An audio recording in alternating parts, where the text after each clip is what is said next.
এই ডিপিগুলি দেখেন।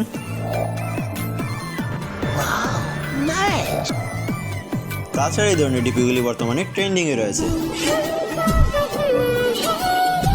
বাট আপনি কি জানেন এগুলি বানায় কিভাবে? তো চলেন আমি দেখিয়ে দিই আপনাদেরকে দুটি স্টেপে। ফার্স্ট স্টেপ, ভিডিওতে লাইক দিয়ে চলে আসুন গুগলে, দেন সার্চ করুন পিএফপি মেকার লিখে। এখান থেকে প্রথম ওয়েবসাইটে ক্লিক করুন, তারপর ক্রিয়েট প্রোফাইল পিকচারে ক্লিক করে এখানে ক্লিক করুন। আপনার গ্যালারি ওপেন হবে। এবার আপনার ফটো সিলেক্ট করুন। কিছুক্ষণ সময় নেবে, ততক্ষণে আপনি চাইলে এগুলি করে রাখতে পারেন নতুন ভিডিওর জন্য। অ্যান্ড এদিকে আমাদের ডিপি রেডি। এখানে অনেকগুলি ডিপি পেয়ে যাবেন, সবগুলি ফ্রি। তো যেটা আপনার পছন্দ সেটার উপর ক্লিক করুন।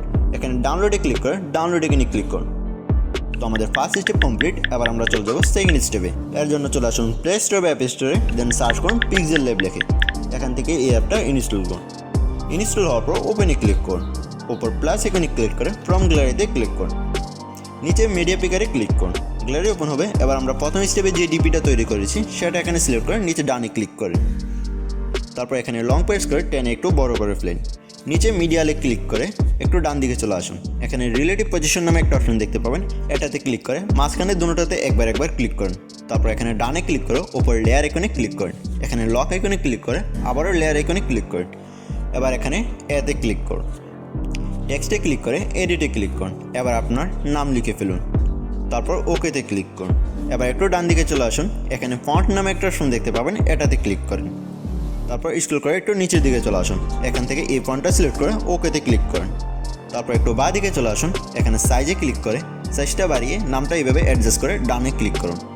দেন আরেকটু ডান দিকে চলে আসুন।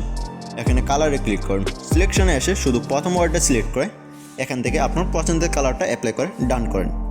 নিচে এখানে ক্লিক করে ট্রান্সপারেন্টে ক্লিক করুন। তো আমাদের ডিপি রেডি। এবার এটা গ্যালারিতে নেওয়ার জন্য ওপর সেভ আইকনে ক্লিক করেন। সেভ এস ইমেজে ক্লিক করেন। এখানে ক্লিক করে আপনি কীরকম কোয়ালিটি চান সেটা সিলেক্ট করে সেভ টু গ্যালারিতে ক্লিক করেন। তো ভিডিও ভালো লাগলে সাবস্ক্রাইব করতে ভুলবেন না। দেখা হচ্ছে আপনাদের সাথে নতুন কোনো ভিডিওতে।